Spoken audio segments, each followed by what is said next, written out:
Los dos primeros bloques de este programa van a ser una conversación a fondo con el doctor Domingo Cavallo y un debate a fondo con la mesa ya preparada sobre un tema que es más profundo de lo que parece a primera vista, el tema de los preservativos. Es el tema del SIDA, es el tema del sexo, es el tema de la ética y el tema de nuestra idea de la vida, lo que va en esa discusión. Cavallo está entrando recién ahora, lo estoy esperando, por eso empezamos por los auspicios, al revés que otras veces, para que no se rompa el orden del programa.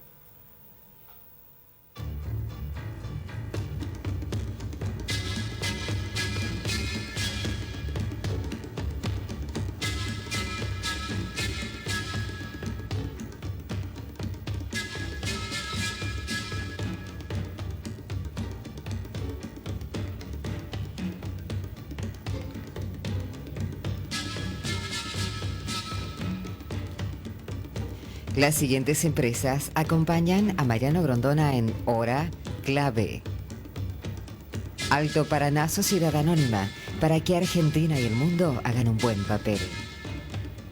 Austral Líneas Aéreas, una empresa que vuela hacia la creación de nuevos y mejores servicios. Aluminio, 185 millones de dólares por año se obtienen de su exportación. Aluar, capital del aluminio argentino.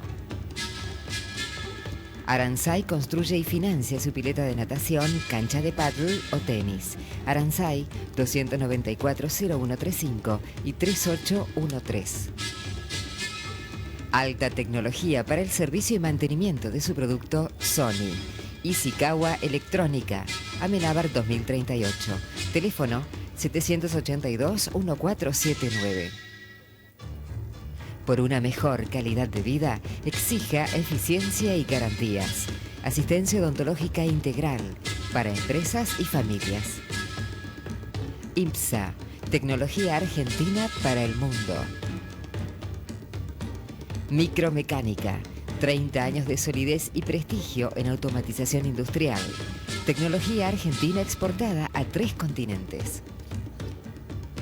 Banco de Crédito Argentino, su banco, el de los emprendedores.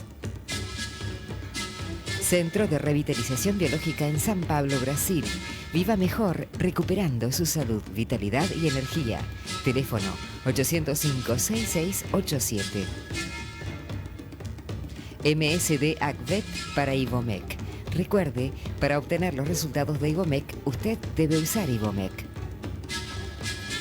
Osvaldo Di Stefano Propiedades, una empresa líder que es sinónimo de locales, shoppings y edificios comerciales. Banco de la Provincia de Buenos Aires, solidez y experiencia puestas al servicio de la producción y la gente. Iquique International Suppliers, un servicio completo en comercio exterior. Representaciones en las principales zonas francas y mercados internacionales. 15 años de experiencia en locaciones al cuerpo diplomático y funcionarios de empresas extranjeras. Llame al 22-2400. Vital, la organización de socorro médico más grande del país. Banco de la Ciudad de Buenos Aires. Eficiencia y seguridad en un banco creado para sus necesidades. Varietales veritables de Martins. Martins, la bodega de los vinos varietales. Guarinielo Propiedades, la inmobiliaria que adjudica un departamento entre los vendedores. Guarinielo Propiedades, seguridad y solvencia. Si es de Bagó, es mejor. Laboratorios Bagó, ética al servicio de la salud. Banco de Galicia y Buenos Aires, el beneficio que un banco trabaje para usted. Porque su salud solo merece calidad y eficiencia, Medicus, líder en medicina privada. Limpia 2001, tecnología y confiabilidad en servicios de limpieza para empresas. Avenida Gaona 4387, teléfonos 697444 y 8241. Merval es el nombre del Mercado de Valores de Buenos Aires, una red de 220 agentes de bolsa que transforman su ahorro en inversión productiva. Dimeo y González, desde 1947 líder en venta y alquiler de edificios y depósitos industriales. Teléfono 456364. Nobleza Picardo, para sus cigarrillos Derby, el sabor del éxito. Raúl Mel Propiedades, Sociedad Anónima, respuesta en operaciones inmobiliarias. La Croce, esquina 11 de septiembre. Nuestro mercado es el mundo. Nuestro campo, la ingeniería electrotécnica y electrónica. Nuestro fuerte, la calidad. Siemens. Su necesidad es temporaria. Nuestra efectividad es permanente. Workmen, personal temporario muy efectivo.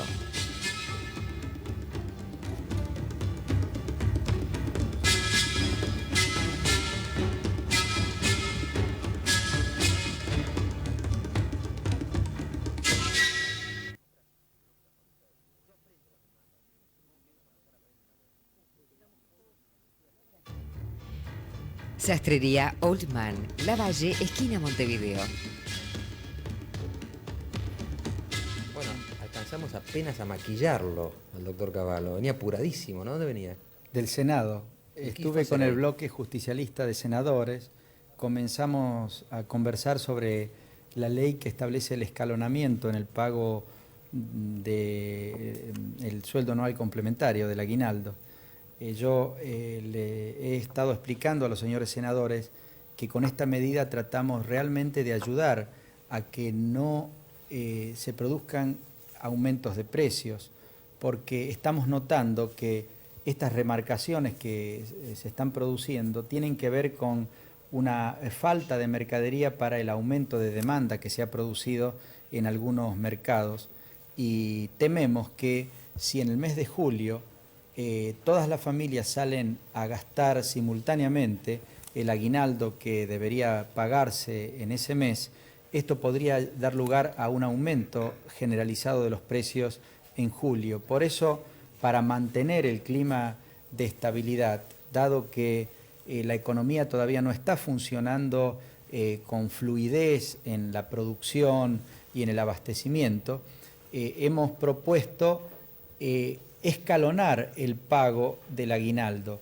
Esto no perjudica a nadie porque las familias de menores ingresos van a cobrar de todas maneras el aguinaldo en junio, y los que los cobren en julio van a cobrar el aguinaldo correspondiente a 7 meses, los que cobren en agosto correspondiente a 8 meses, es decir que no se perjudica a nadie y sin embargo se beneficia a todos los trabajadores porque reducimos los riesgos de que pueda haber un aumento de los precios. Yo percibí, ministro, dos señales de alarma acá. En los ambientes económicos financieros dijeron debe estar ya con el aliento afuera, sin aliento el gobierno para no poder pagar el aguinaldo porque no le cierran las cuentas. Primera alarma. Segunda alarma, social, en sindicatos, entre los jubilados. El salario y la jubilación es la variable de ajuste. Bueno, con respecto a las cuentas fiscales, estamos recaudando más de lo previsto, pero por supuesto nosotros tenemos que ser muy prudentes. No podemos, como antes, decir sí, vamos a afrontar todos los gastos, vamos a satisfacer todas las demandas. Si no hay recursos genuinos, nos veríamos obligados a emitir, y la emisión sería una estafa a todo el mundo porque reinstalaría la inflación como fenómeno continuado y cada vez más grave. Así que tenemos que evitar esto. Pero si las cuentas fiscales... Si recaudan más, ¿por qué no pueden pagar el aguinaldo? Porque veníamos de un gran déficit. Primero, esta medida no la tomamos por razones fiscales, porque si ustedes hacen bien la cuenta, van a ver que probablemente en junio, julio y agosto reducimos un poco las erogaciones del gobierno pagando de esta forma, pero en septiembre, octubre y noviembre la aumentamos porque estamos anticipando parte del aguinaldo que de otra manera tendríamos que pagar recién con el sueldo de diciembre. Es decir, que la motivación no es fiscal. La motivación es evitar la concentración de una gran demanda o una demanda adicional, toda junta en el mes de julio, en un ambiente en el que nosotros ya ahora notamos que el aumento de la demanda da lugar a que algunos comerciantes y algunos industriales estén aumentando algunos precios. La estabilidad no es algo que se consigue como por arte de magia. La estabilidad se consigue con gran disciplina fiscal, que la estamos logrando, con disciplina monetaria, es decir, sin emisión, salvo la que pueda respaldarse con oro y divisas en el activo del Banco Central. Y sobre todo, la estabilidad se consolida con un fluido abastecimiento de mercadería para que cuando la gente va a comprar no haya oportunidades para el comerciante y para el industrial de aumentar los precios en contra del bolsillo de la gente. Ahora, el abastecimiento de mercadería a lo mejor está mejorando un poquito, pero tiene dificultades porque las empresas estaban muy desorganizadas, ha habido muy poca inversión en los últimos años y entonces al haber aumentado la demanda en varios mercados y no haber suficiente mercadería, se producen algunos aumentos de precios. Tenemos que evitar esto. Por un lado, ayudando a los oferentes y a los productores a que produzcan más, facilitándoles el proceso de producción. En ese sentido, la existencia de crédito y las tasas de interés que en promedio en abril y mayo han estado más bajas que en meses anteriores, eso tiene que ayudar. Pero por otro lado, hay que ser también prudentes en lo que hace a el aumento de la demanda. Hay que hacer que se distribuya en el tiempo. Ahora, para que haya oportunidad de los productores a abastecer mejor a los mercados. Ministro, ahora, muy bien, de acuerdo con las premisas, pero ¿por qué la variable de ajuste? Por ejemplo, piensen en los jubilados, que ya están todos ahí soliviantados. ¿Se da cuenta cómo reciben ellos esta noticia de que también el aguinaldo va en cuotas? No, no va en cuotas. El aguinaldo se paga entero. Lo que ocurre es que no se le paga a todos en el mismo momento. Y al que se le pague en julio, se le va a pagar más, porque se le va a agregar un mes. Al que se le paga en agosto, se le va a pagar más aún, porque se van a agregar 2 meses. Fíjense, es totalmente equitativo, porque quien cobra en julio va a cobrar demorado el aguinaldo de 6 meses, pero va a cobrar adelantado en 6 meses el aguinaldo de 1 mes. Es decir que la medida no es injusta. Por otro lado, a los que tienen menores jubilaciones y menores sueldos se les va a pagar en junio y luego en julio a los que sigan en la escala de ingresos y así sucesivamente. Ahora, a los jubilados, lo mismo que a los trabajadores, que son los destinatarios de los esfuerzos que se están haciendo para estabilizar la economía, porque son los que resultaban más castigados por la inflación galopante que teníamos antes. Lo que ocurre es que ahora no le podemos mentir como se les mintió por tanto tiempo a los jubilados, para poder pagarle un haber jubilatorio mayor o para poder afrontar las deudas que legítimamente reclaman los jubilados, incluso hay sentencias que nos obligan a pagarlas, necesitamos recursos. Fíjese, en el mes de diciembre, cuando luego en enero se escapó la inflación, el déficit de las cajas de jubilaciones ascendió a $200 millones. Hemos logrado disminuirlo por un gran aumento en la recaudación a menos de 40 millones este mes, pero todavía tenemos déficit. Hoy yo hice un cálculo. Si a todos los jubilados que tienen o van a tener sentencias judiciales a su favor, le hiciéramos el mismo plan de pago que para unos pocos le ofreció Santiago de Estrada algunos meses antes de dejar la Subsecretaría de Hacienda, nos veríamos obligados a partir del mes de septiembre u octubre, cuando termina la ley de emergencia económica, a pagar aproximadamente $250 millones mensuales a un grupo relativamente reducido de jubilados que demandaron judicialmente por la diferencia entre lo que debían cobrar y lo que cobraron. Ahora, eso provocaría de nuevo una hiperinflación, hacer ese pago. Entonces, en economía y en política también, no se le puede mentir a la gente y decirle que es factible pagarle algo para lo que no hay dinero. Eso es estafar a todo el mundo. Por eso nosotros estamos transmitiendo la verdad. estamos trabajando para mejorar el nivel de remuneración para los jubilados. ¿De qué forma? Concentrando todos los esfuerzos en recaudar más. La recaudación ha aumentado mucho. Desde febrero, marzo hasta abril, mayo hemos tenido aumentos que nunca se habían dado antes. Eso nos permitió eliminar el déficit que provocó la inflación de febrero y de marzo. Ahora, ministro, del otro lado, del lado de los empresarios que usted dice que a lo mejor tienen demasiada demanda y suben precios, ¿se están portando bien? Por ejemplo, en alimentos hay aumentos inquietantes. Bueno, hay muchos empresarios que siguen teniendo conductas monopólicas porque estaban acostumbrados a no competir con nadie.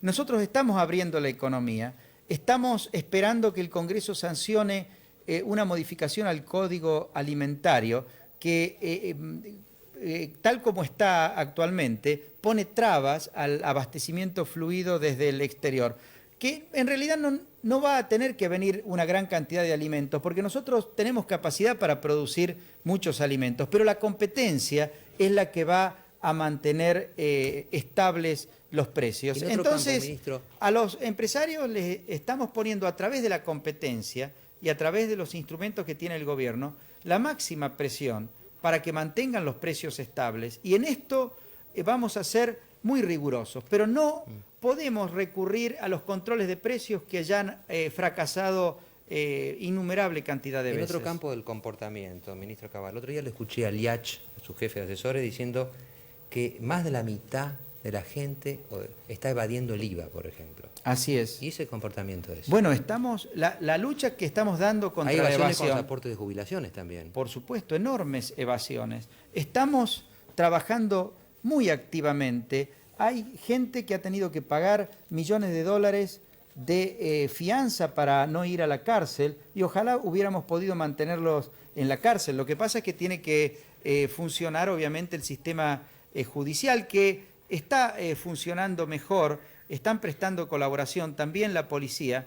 Nosotros estamos haciendo allanamientos a lugares donde sabemos que hay documentación que prueba la evasión impositiva con mucha frecuencia. Yo diría que los evasores tienen que poner las barbas en remojo porque nunca como ahora ha habido una lucha tan frontal contra la evasión, tanto impositiva como previsional como aduanera, y por eso ha aumentado tanto la recaudación, por eso hemos prácticamente eliminado el déficit y por eso se ha producido una caída tan significativa de la inflación en el mes de abril y en el mes de mayo. Ahora, además de luchar contra la evasión y lograr equilibrio presupuestario, tenemos que hacer que los mercados funcionen con fluido abastecimiento, que la demanda no crezca exageradamente para que no se produzcan estos aumentos de precios que hemos observado en estos días y que asustan con razón a la gente.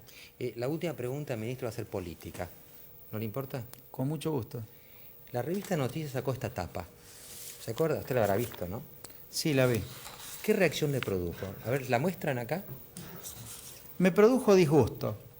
Usted es el número 1, dice la revista Noticias. Eso está hecho, en mi opinión, con la intención de mostrarme a mí como una persona que quiere distinguirse del resto de sus colegas del gabinete, o incluso está redactado por ahí de forma de presentarme como enfrentando o tratando de superar al presidente Menem. Y yo soy un colaborador del presidente Menem que está trabajando en equipo con sus colegas del gabinete. Lo que está acá debajo del título no refleja adecuadamente el contenido de mis respuestas. Los lectores que lean atentamente las respuestas que yo di al reportaje van a ver que yo no digo que soy el número 1 como se sugiere en el título de esa etapa. Usted es un hombre inteligente y usted es consciente de que tiene mucho más poder que los otros ministros.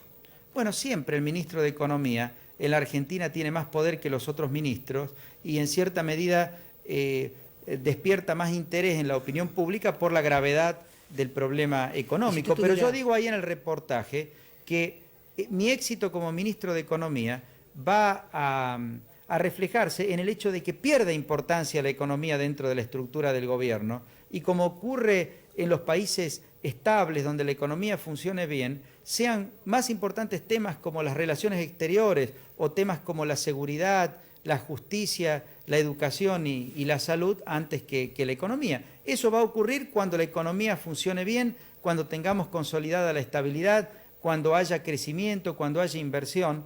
Lamentablemente, en el medio de la crisis, todo el mundo está tan angustiado por la economía que el ministro de Economía aparece como el hombre que tiene que manejar todo y resolver todos los problemas. Si hubiera estabilidad y hubiera crecimiento y la Argentina salía de su crisis económica, ¿usted no sería presidenciable para el 95? Yo no pienso en eso y se lo digo con sinceridad. Yo creo que si quienes estamos involucrados en actividades públicas o políticas nos trazamos planes personales y trabajamos en función de planes personales, lo más probable es que fracasemos en las responsabilidades que tenemos en el momento. Yo estoy concentrado en tratar de cumplir bien mi función como ministro de Economía. Lo que eso pueda significar en términos de mi futuro personal, solo Dios lo sabe y las circunstancias dirán qué es lo que pasará en el futuro. Pero yo ni siquiera me planteo ese tema, no tengo un plan personal en lo político para mi futuro. Yo estoy trabajando, aprovechando muchos años de estudio de la economía, aprovechando el hecho de que pude conformar un equipo con el que venimos conversando, trabajando, analizando los problemas desde hace bastante tiempo, que ha acumulado experiencia como legislador por 2 años. Después he sido 1 año y 8 meses ministro de Relaciones Exteriores. Conozco muy bien al presidente Menem, sé de su liderazgo y su coraje y sus ganas de transformar a la sociedad argentina, sé también de su intuición que lo ha ayudado desde el vamos, desde el momento de asumir a definir líneas de acción muy claras en política económica, en política exterior, y siento que soy alguien que puede ayudar a convencer a la gente, y no solo convencer a la gente, sino llevar a la práctica las nuevas reglas de juego que necesita la economía argentina para no que el ministro de Economía resuelva los problemas, sino para que todos los argentinos, con nuestra capacidad, con nuestra creatividad, contribuyamos a la solución de los problemas, porque no va a depender del ministro de Economía, va a depender de todos en un contexto de reglas de juego que nos hagan usar positivamente nuestras energías y nuestra inteligencia. Tenemos otros temas, usted sabe muy bien, tenemos la discusión sobre los preservativos, que es mucho más profundo de lo que parece. Tenemos Nido Hatlo y Beldi. Tenemos, por supuesto, el tema Solanas, invitado esta noche a este programa, Boca Colo Colo, y tenemos llamados ya al 802-6001 al 6006.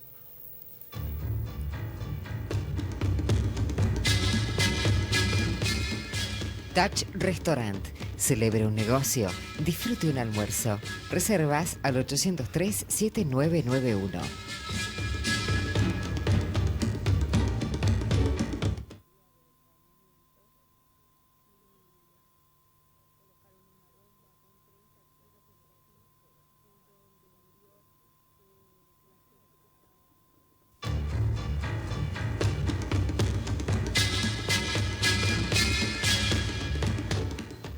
Bueno, usted sabe muy bien que hace unos días el Ministerio de Bienestar Social anunció la distribución de preservativos, 1 millón creo que se dijo, como un medio de prevención contra el SIDA y contra el contagio que se produce del SIDA por medios sexuales.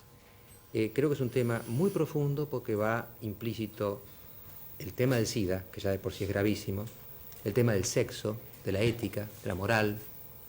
Y Monseñor Nolasco, que está a mi derecha, Monseñor Rodolfo Nolasco, si no me equivoco fue el primero que yo pude leer en los diarios, por ejemplo, que marcó una posición de la Iglesia católica, diría, ¿cómo llamarla? Renuente, cautelosa, crítica de la medida.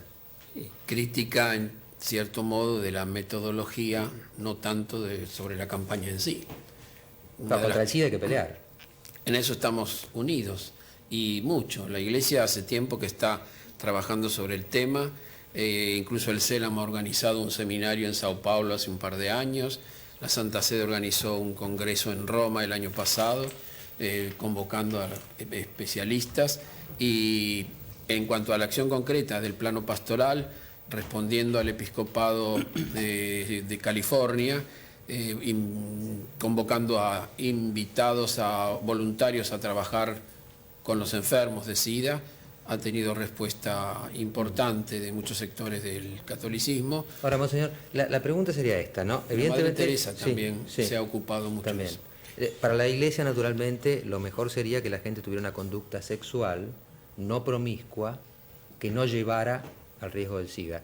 Pero hay mucha gente que no lleva esa norma de la Iglesia. ¿Y qué hacemos con ellos? ¿No les damos preservativos?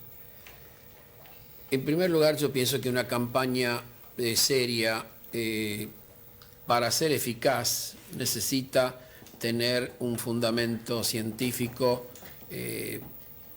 comprobado.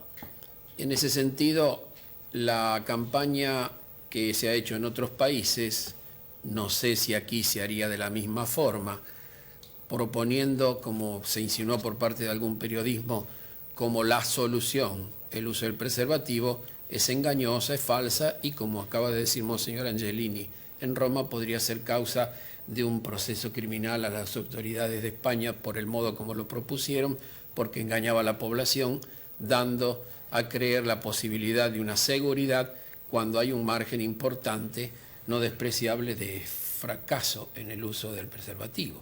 El doctor Pedro Can es director de infectología en el Hospital Fernández. Jefe de infectología del Hospital Jefe de Fernández. infectología. ¿Cuál es su reacción? Mire, yo creo que en este tema nosotros, por lo menos desde el ángulo de la medicina, tenemos claro que nuestro enemigo es un virus, nuestro enemigo es una enfermedad que está cobrando muchos miles de vidas y que de lo que se trata es de ver cómo hacemos para detenerlo. Y me parece que sería sumamente peligroso si mezclamos los planos. Usted recién hizo una muy buena reseña diciendo que en el tema de los preservativos, que creo que es un tema pequeño dentro del gran problema de la lucha contra el SIDA, intervienen aspectos éticos, filosóficos, epidemiológicos, etc. Yo lo que puedo decirles es lo siguiente. En primer lugar, es obvio que la gente que opte por adoptar una conducta sexual monogámica, o quien opte por la abstinencia sexual, bueno, no corre riesgo de contraer ninguna enfermedad sexualmente transmisible. La realidad nos demuestra que no todo el mundo, más bien yo diría que una porción importante de la sociedad, como usted recién señalaba, está dispuesto a adoptar este tipo de conducta. Frente a esto, los médicos estamos obligados a explicar las cosas como son. Le decimos a la gente que reduzca su número de parejas sexuales o que sepa que manteniendo un alto número de parejas sexuales el riesgo se multiplica por razones matemáticas Es obvias. que los médicos dan un consejo moral entonces. No. Ustedes les dicen, sea monógamo. No, los médicos debemos cuidarnos mucho de ese tipo de situaciones. Los médicos tenemos que explicar los riesgos. Yo tengo que explicarle a la población que fumar aumenta el riesgo de cáncer. No puedo prohibirle que fume, ni decir que es un delincuente el que lo hace. En relación al tema sexual, yo creo que cada uno de nosotros, de acuerdo a nuestra formación ideológica, filosófica, moral, en fin, lo que fuera, tendremos una elección que depende de todas estas cuestiones y de muchas otras más. Lo que nosotros tenemos que explicar es que, obviamente, aquel, si se me permite la expresión, aquel bombero que va a muchos incendios corre más riesgo de quemarse que aquel que va a unos pocos. Si alguien opta por, digamos, tener alguien o muchos alguienes optan por tener una cantidad diferente de parejas, es importante que sepan que el preservativo es una barrera mecánica eficaz. Yo creo que tan falso es decir que el preservativo soluciona de por sí todos los problemas, como no reconocer que el preservativo es la barrera mecánica más eficaz al respecto. Y yo creo que como se han dado algunas informaciones que creo que pueden confundir a la población, el último documento de la Organización Mundial de la Salud, que como usted sabe, doctor Grondona, es las Naciones Unidas en el plano sanitario, sobre prevención de la transmisión sexual del virus de la inmunodeficiencia humana, tengo aquí el documento delante mío, señala que en la presente publicación se dan orientaciones sobre las medidas que convendría adoptar en el marco de un programa de prevención y lucha contra el SIDA. Entre ellos figuran, en primer lugar, la educación, el fomento del uso de preservativos, la creación de servicios de detección y consejo y la notificación a los compañeros Ahora, la sexuales. pregunta sería esta, ¿no, monseñor Nolasco? A ver, la educación. ¿Qué es la educación? Porque yo puedo pensar, la educación es decirle a la gente, sea monógama, si puede, por lo menos trate de ser monógama. O la educación puede decir, puede significar, cuídese y cómo se tiene que cuidar cuando decida no ser monógamo. Son dos cosas distintas para la educación. Es que yo creo que La educación conlleva dos aspectos. Por un lado, conlleva información. La gente tiene que saber que... Las consecuencias. Claro, que digamos, el SIDA es una enfermedad que se transmite sexualmente, no es la única manera. Yo realmente quisiera que toda la polémica que se generó alrededor del preservativo también se hubiera generado alrededor de los bancos de sangre, que tenemos una proporción que todavía no son controlados y tantas otras cosas que podríamos debatir. Pero volviendo al tema central de hoy, que es el tema del preservativo, educación implica información e implica dar libertad para elegir. Yo creo que el camino para la realización del hombre implica en darle la más profunda libertad. Y ningún hombre es libre si no está informado. Y entonces, sobre esa base ahí viene, puede yo creo, elegir. quizá el tema más espinoso de todo esto, Monseñor Nolasco. La libertad sexual, ¿no es cierto? Uno puede pensar de dos maneras. Acá puede decir, bueno, acá hay una conducta sexual que es mejor, la relación monogámica, y otras. O uno puede decir, hay libertad sexual, por lo tanto, el que elige sexo elige el que quiera. Puede ser homosexual, bisexual, heterosexual, promiscuo o monógamo, incluso hasta monógamo.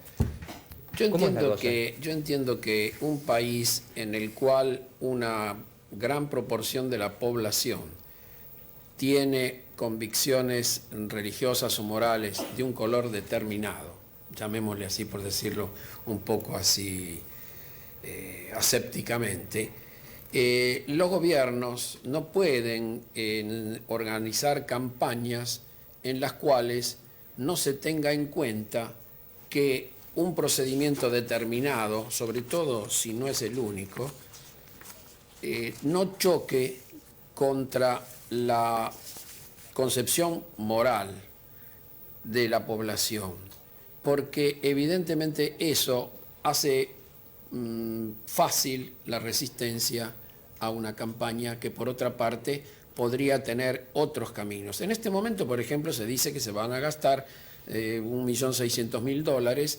en esta campaña. No sabemos bien cuál será la distribución. Pero evidentemente, como el doctor Kahn mencionaba recién, el control de los bancos de sangre es una cosa, me parece a mí, mucho más urgente que distribuir gratuitamente profilácticos. Yo le puedo mencionar, esta tarde el ministro Porto citó una reunión a la Comisión Técnica Asesora de la cual yo formo parte, y entre las muchas cosas que se habló de la campaña que el gobierno tiene previsto lanzar, mencionó el costo que el tema preservativos tiene la campaña, que es de $40.000 dentro de los 2 millones que supuestamente están asignados para este problema. O sea que el 2.5%, algo así, del gasto sería para esto. Yo creo que nosotros podemos discutir sobre las cualidades de una campaña. Hacer el centro en el tema de los preservativos, en mi opinión, creo que es un error. El tema de los preservativos es, en mi opinión, una necesidad de ser incluido dentro de un contexto de información a la población. No, pero lo que dice Monseñor Nolasco me parece que es esto, doctor Kahn, que él me parece que dice que si usted difunde los preservativos, está suponiendo en la población un predominio de comportamientos sexuales que no corresponden a la mayoría, a la creencia de la mayoría en la población. Me parece que es una cosa así. Esto es uno de los riesgos que asume el gobierno señor, cuando inicia una campaña en ese sentido. Fíjese que en Estados Unidos, donde el problema se ha planteado con mucha mayor amplitud por la rapidez de la difusión del SIDA, las campañas van insistiendo de una manera mucho más persistente que al principio en esos criterios que usted mismo mencionaba sobre la pareja monogámica, la estabilidad de la pareja y ¿cómo se llama? Y una vida ordenada sexualmente. Yo creo que... El Departamento de Educación de Estados pero Unidos tiene una expresión clarísima en ese sentido. yo creo que tenemos que ser muy claros en este punto. Es obvio, vuelvo a insistir, que cuando nosotros le damos la información a la gente tenemos que partir de decirle, aquel que no tiene relaciones sexuales no se va a contagiar sexualmente ni el SIDA, ni la sífilis, ni la blenorragia, ni ninguna otra enfermedad. Es decir, que es el único modo seguro realmente. Esto hay que decirlo también. Cuando se habla de las terapéuticas, hay que decir, la que es una prevención relativamente importante, como podría ser el preservativo, y también esta otra, que es la única del todo segura. Pero, Monseñor, si esta vía fuera la elegida, no ya por todos, sino por la mayoría de la gente, esta discusión no habría tenido lugar. Y si el tema de los preservativos ha ganado tanto espacio en el mundo, y si ha ganado precisamente como para ser parte de un elemento central en un documento de la Organización Mundial de la Salud, es porque los datos de la realidad, más allá de su voluntad, de la del doctor Grondona o tal vez de la mía, es que la gente desarrolla su vida sexual de una manera polimorfa diferente a lo que algunas concepciones quieren señalar como la forma justa, y que eso es absolutamente respetable. Yo creo que nadie va a ser obligado a utilizar un preservativo. De hecho, es casi infantil pensar que porque se distribuyan preservativos en el marco de una campaña de educación, vayan a ser esos preservativos los que vayan a ser utilizados. Esto es simplemente un elemento de demostración, esto es simplemente un elemento de inducción al pensamiento sobre este tipo de cuestiones. Cuando usted concurre, si tal vez lo hace en un supermercado y le dan para degustar una galletita, es decir, usted no sacia su apetito con eso, le enseñan que algo existe. Y yo creo que en realidad triste sería la situación de nuestro país y de todo el mundo si toda la campaña del SIDA se limitara al tema de los preservativos. Pero absolutamente inefectiva sería si dentro de esa campaña no le explicamos a la gente que para aquellas personas, vuelvo a insistir, que no tienen una vida sexual monogámica, el preservativo puede salvar vidas. Y aun cuando el preservativo falle, y coincido plenamente con lo que se ha dicho por ahí, que no es el 100% en su efectividad, con que salve una vida, yo creo que es eso desde el punto de vista ético, moral y superior a cualquier otra cosa. La preservación de la vida humana y de muchos miles de vidas humanas es un elemento esencial y central para cualquiera de nosotros, independientemente de nuestras concepciones religiosas. Usted sabe que las discusiones de este programa tienden a ser parejas. Eran 2 y 2 en realidad, pero Roberto Jáuregui, que es un hombre que ha venido a este programa antes y que tiene SIDA, ustedes lo han escuchado, no apareció por acá, ¿no? Sigue sin aparecer, de manera que quedan como, no digo 2 y 1, pero sí le quiero dar la palabra al doctor Luis Ravaioli, que es vicepresidente de la Sociedad Argentina de Ética Médica. Muchas gracias. ¿Cómo reacciona frente al debate, doctor, usted? Lo que hemos escuchado hasta ahora. Yo estoy escuchando la posición del padre Nolasco, estoy escuchando la posición del doctor Kahn, estoy como en un partido de tenis mirando a uno y otro. Yo voy a decir desde el punto de vista bioético, yo no pertenezco a la Iglesia Católica, ni estoy en la línea del doctor Kahn tampoco. En primer lugar, desde el punto de vista científico, epidemiológico, no hay ningún estudio serio, concluyente, que afirme con exactitud, con certeza, con seguridad, que encarar una campaña de educación sexual y prevención de las ETS, o sea, de enfermedades de transmisión sexual, por medio del preservativo únicamente, sea verdaderamente eficaz, que haya no solo detenido la epidemia, sino que la haya hecho retroceder. Esto es, de alguna manera, apagar el fuego con nafta. En segundo lugar, todos sabemos que los preservativos... ¿Por qué con nafta, doctor? A ver, un momentito. ¿Por qué con nafta? Porque si usted distribuye preservativos, estimula conductas sexuales que necesitan preservativos. A ver si es así. ¿Esta es la nafta o cuál es la nafta? Claro, lo que pasa es que desde estas enfermedades se ve el aspecto bacteriológico, pero se soslaya el aspecto moral. Y a los chicos y a la gente, a la población, le dice, usted haga lo que quiera, con quien quiera, por el orificio que quiera, siempre y cuando use preservativo. Le están dando la ética del látex, la moral del látex, y no una moral que respete una ley natural, una moral que respete al hombre. Y están haciendo del hombre un objeto sexuado y haciendo un sexo pasatista, un sexo lúdico, un sexo de recreación, cuando sabemos que el sexo no es para la recreación, sino que es para la procreación. ¿Y esto que es echarle nafta? ¿Pero usted cree que para la procreación? Porque si fuera para la procreación, ¿sabe que poco sexo habría? Esto que es echarle nafta, le repito, Mariano, es porque acá faltan algunos conceptos que no se enseñan, porque se enseñan a ponerse un preservativo, pero no se enseña otras cosas como es la fidelidad, la lealtad, la templanza, la trascendencia, el respeto, el pudor, la generosidad, el matrimonio, la familia. Eso no se enseña. De modo tal que es una campaña a medias y una campaña de alguna manera dirigida. No puede haber neutralidad. Le voy a pedir a cada uno de los tres, porque tenemos muy poco tiempo, que usen 30 segundos. Y acá, que de alguna manera está solo, ¿usted quiere empezar por los 30 segundos o quiere terminar por los 30 segundos? ¿Qué prefiere? Termina. Señor Nolasco. Yo quiero resumir el concepto de esta manera. La Iglesia, siguiendo la tradición del pueblo hebreo y todas las iglesias cristianas, reconocen en los mandamientos de Moisés la ley moral fundamental. El 6º mandamiento de la ley del Sinaí nos advierte contra los abusos del sexo.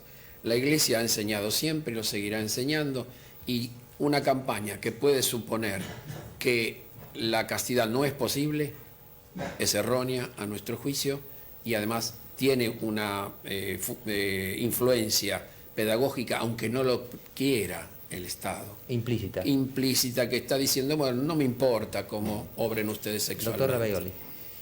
Insisto en que tenemos que tener coordenadas para poder viajar. Tenemos que tener una brújula para poder viajar. Si las coordenadas de la ética y de la moral, de la ley natural, no hablo de la ley revelada como puede hablar Monseñor Nolasco, sino de la ley natural, la que todos tenemos que aceptar, no la aceptamos, como es el no robar, el no matar, el no hacer violencia, el no drogarse, el respetar el cuerpo ajeno, entonces estamos perdidos como médicos, como profesionales, como padres, como ciudadanos.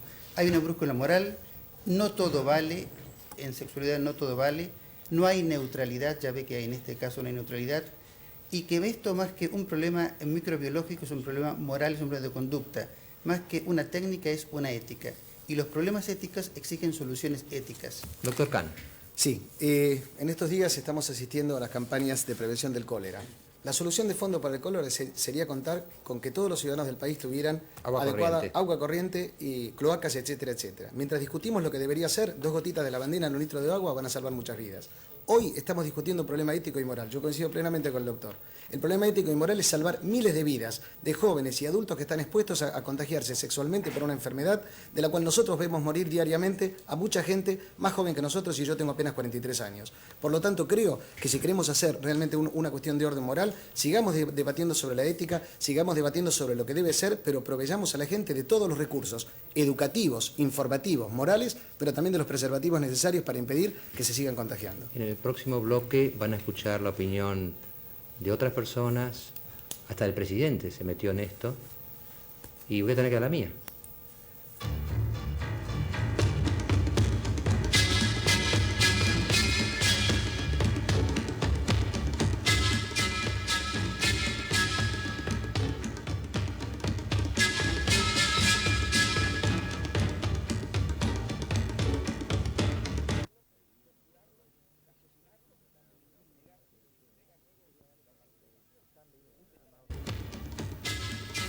Están veniendo muchos llamados sobre el tema. Yo quería darles un poco algunas otras perspectivas sobre el tema de los preservativos y todo lo que va en el fondo. Ustedes habrán visto en la discusión que hay una discusión de fondo más allá de los preservativos.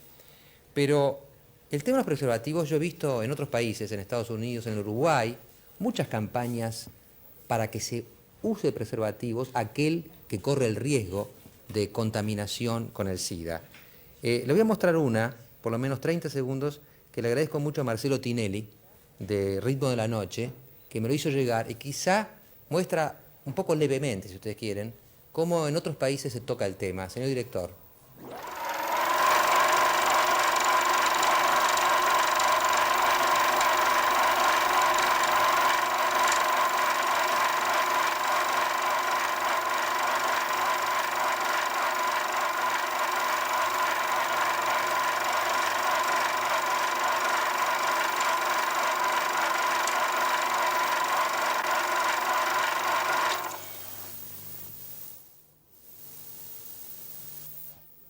Una especie de ironía o de gracia. Si estas personas hubiesen usado preservativos, el mundo se hubiera ahorrado la existencia de otras personas. Es un poco en broma, pero muestra que también en otros lados quizá hay una especie de, como de ligereza en el tema. ¿Se acuerdan ese artículo que sacó hace unos tiempos un autor en La Nación, me acuerdo, que decía que lo que predomina en nuestro mundo es la idea de light, todo es liviano, ¿no? Como eso. Pero no fue liviano, por ejemplo, lo que dijo Menem. Menem también intervino en este debate. Alejandra, ¿por qué no lee lo que dijo el presidente de la Nación sobre el tema de los preservativos? El presidente quiere saber de qué se trata.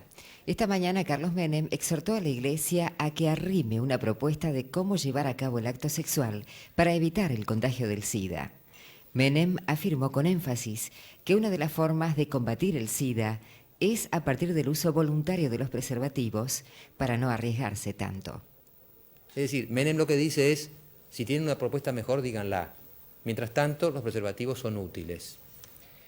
Y preguntamos a la gente qué opinaba sobre la posición de la Iglesia, sobre la distribución gratuita de preservativos, profilácticos, dijimos acá. ¿Cómo fue, Javier?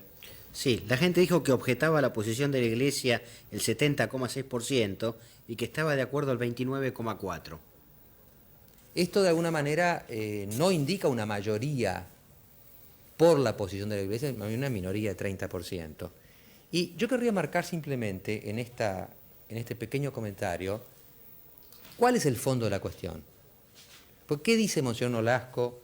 ¿Qué dice el doctor Ravaioli?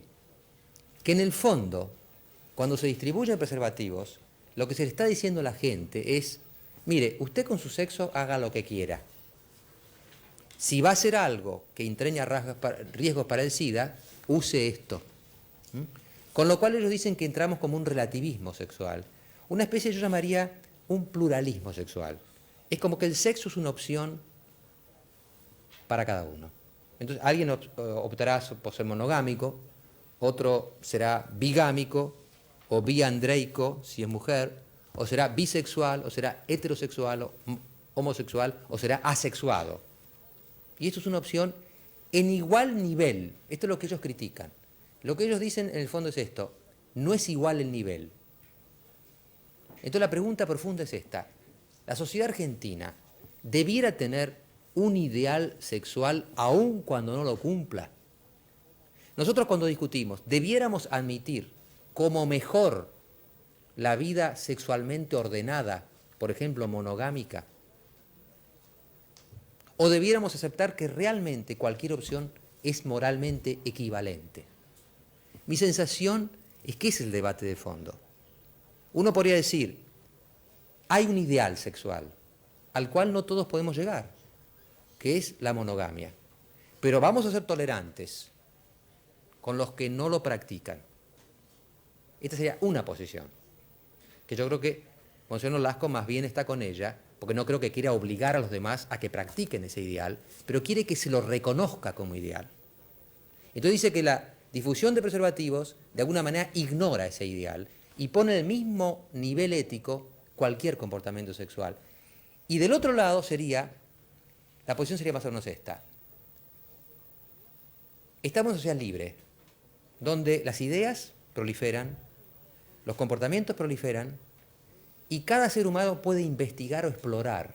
Puede investigar o explorar sus creencias religiosas, puede investigar o explorar sus comportamientos de cualquier tipo, incluso sexuales, siempre naturalmente que no robe, mate o agreda a un tercero. Equivalencia de ideales sexuales o primacía de un ideal sobre los demás.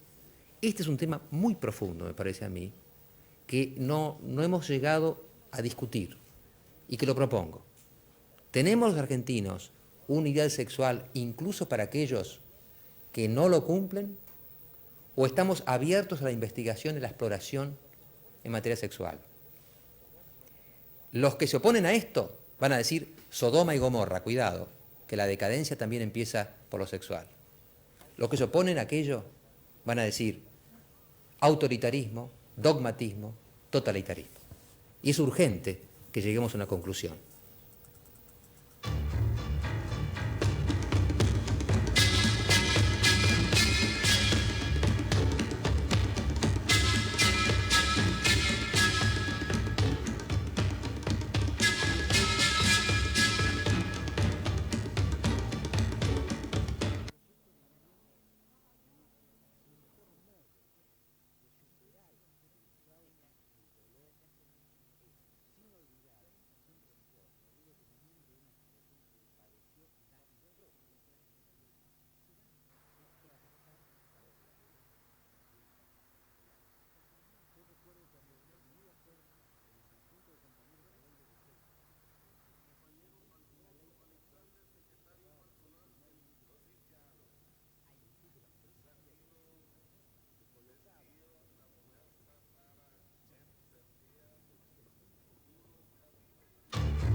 Bueno, hay una cantidad de llamados, hice una pequeña selección. Jorge de Palermo dice, la postura de la Iglesia es la misma que con el divorcio, que preanunciaron millones de demandas de divorcio que no ocurrieron. Jorge de Flores dice, la postura religiosa deja de lado la salud. Adriana de Ramos Mejía, que es católica, le parece terrible y obsoleto el mensaje de la Iglesia. La Iglesia debe actualizarse para preservar la vida humana. Marta de Barrio Norte dice que la Iglesia no se tiene que meter con las decisiones del gobierno y en particular en esta decisión. Francisco de Boedo, en cambio, dice que el SIDA es un castigo a todos los corruptos, ya que el SIDA es un problema moral. Y Ignacio de Barrio Norte dice que le parece muy bueno lo que dijo Monseñor Nolasco, pero que tiene que poner los pies sobre la tierra y ver la realidad tal como ella es. Hay para todos los gustos. Humberto Toledo, ¿no? Es así, pero fue una polémica interesante. ¿Le gustó? Sí. ¿Y usted qué piensa? Creo que la posición de la Iglesia tiene un sustento lógico, no podía ser de otra manera, pero me parece que la Iglesia debería hacer un gran esfuerzo para acercarse un poco más a lo que está proponiendo la actividad científica, ¿no? Bueno, yo en verdad a Toledo lo tengo, que sabe muy bien que es el vocero del presidente Menem, por dos razones. Una porque es el vocero del presidente y otra porque me sentí como en la obligación de darle un derecho de réplica al doctor Menem a través suyo. En el programa anterior pasaron algunas cositas a las cuales Menem se refirió después. Yo no sé, señor director, si quiere pasar los 47 segundos de Liliana López Foresi que hemos extraído del programa anterior primero. ¿Vos podés decir al público cómo llegó a vos la militación? ¿Qué te dijeron, te llamaron? La cosa fue así, el jueves 2, no. El jueves 2 de mayo a mediodía en la revista iba normalmente, estaban hablados los invitados, estaban llamados los temas abrochados. A mediodía ocurre esto, está ocurriendo el famoso almuerzo que al otro día dejó de ser secreto, pero en ese momento lo era, también para mí, debo decir. Almuerzo entre el presidente y la señora de Noble. Sí, el presidente y la señora de Noble, según nos enteramos después, y según le dijo Luis Clura a Santo Biasati, me enteré por Biasati al aire, yo no hablé con nadie en el canal. En ese almuerzo además estuvo Bursaco y Bauzá. Bueno, y entonces yo, con motivo de eso, lo que dije en el comentario es, ya que hay libertad de prensa en el país y muy amplia, yo la siento, por ejemplo, yo la tengo, ¿por qué esta manchita? ¿Por qué no quitarse esa manchita también? O manchita, es una mancha. Esto es lo que dije. A ver, señor director.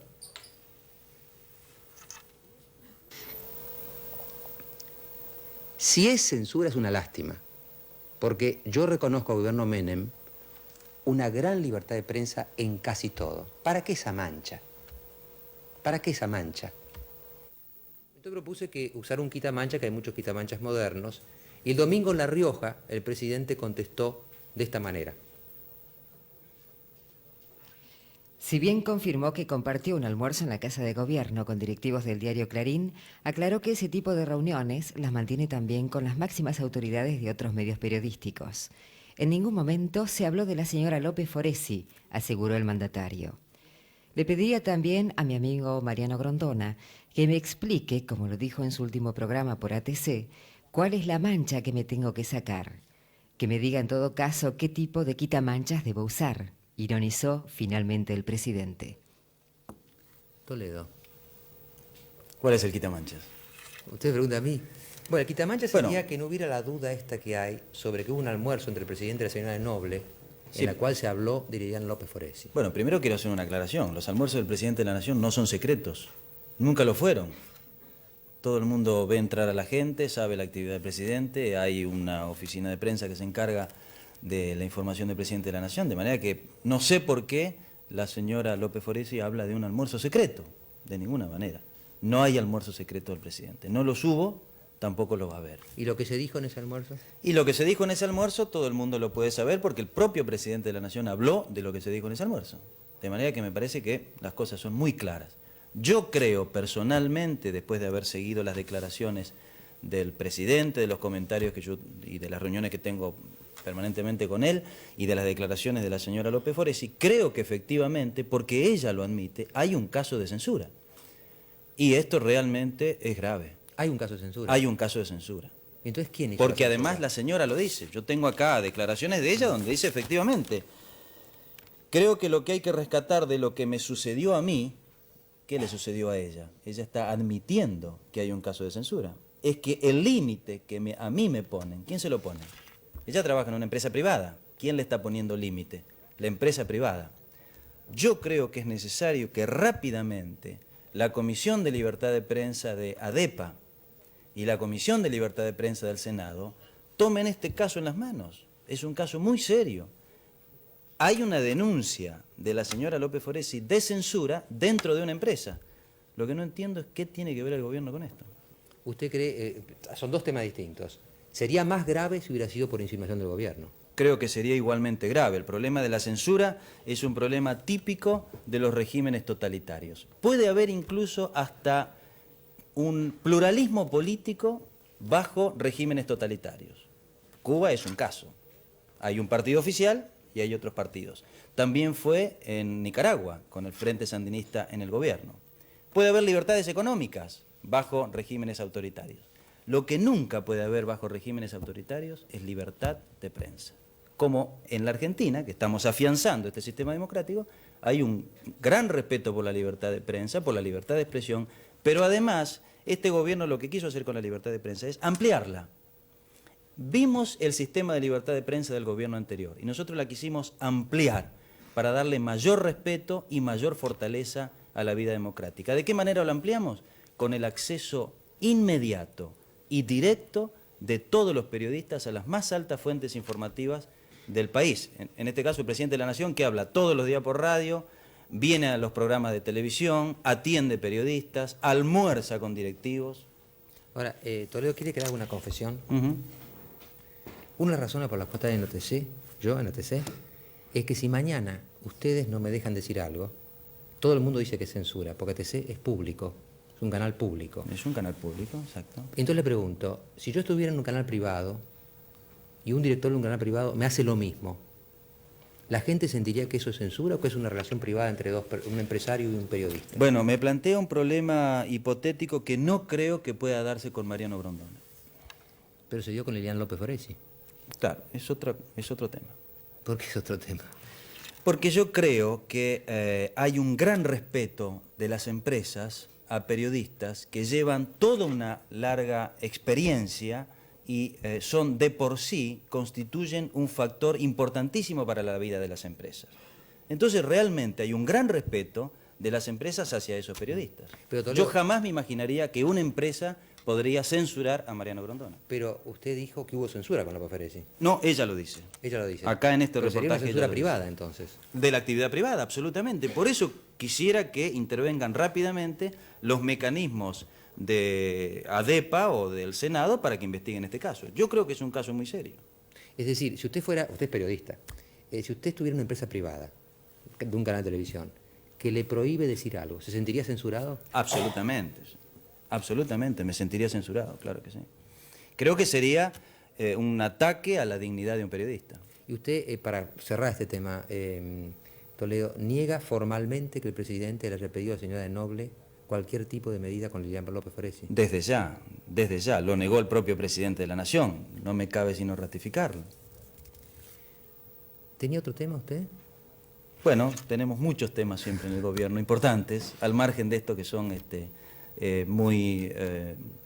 se ponen en la faz pública y crean revulsivos, pero bueno, siempre tenemos temas muy importantes. Creo que estamos marchando bien en muchos temas, estamos marchando muy bien en la política internacional de la Argentina, en el rumbo económico, tenemos problemas permanentes, estamos clarificando, estamos marchando hacia lo que el presidente Menem denomina la sociedad abierta. Libertades políticas, libertades públicas, libertad de prensa, pero también apertura económica, libertad de mercados. Digamos, hemos cerrado una brecha de partidos políticos que pedían libertades públicas, pero con mecanismos dirigistas en la economía. Toledo. Y grupos de interés que pedían apertura económica y no se preocupaban por las libertades públicas. ¿No le preocupa seriamente lo que ha pasado con Solanas? Seriamente. Creo que es gravísimo. No afecta solo al gobierno, afecta a toda la sociedad argentina. Estamos haciendo lo imposible por determinar con mucha claridad qué características tuvo ese ataque. ¿Puede haber sido alguien que ha querido hacer recaer sospechas sobre el gobierno? Porque no se olvide que Menem le ha hecho una acción por injurias a Solanas. Yo creo que sí. Por eso me llamó positivamente la atención lo que dijo Solanas cuando se le preguntó si él creía que había algún tipo de relación entre el ataque y la querella del presidente de la Nación, y dijo, esa es una hipótesis absolutamente descartable. Está en la mesa ya, a ver si la muestra el señor director, Niedo Hatlo, Beldi, Hernán Firpo de Gente, y hacia ello vamos. Gracias, Toledo. Gracias.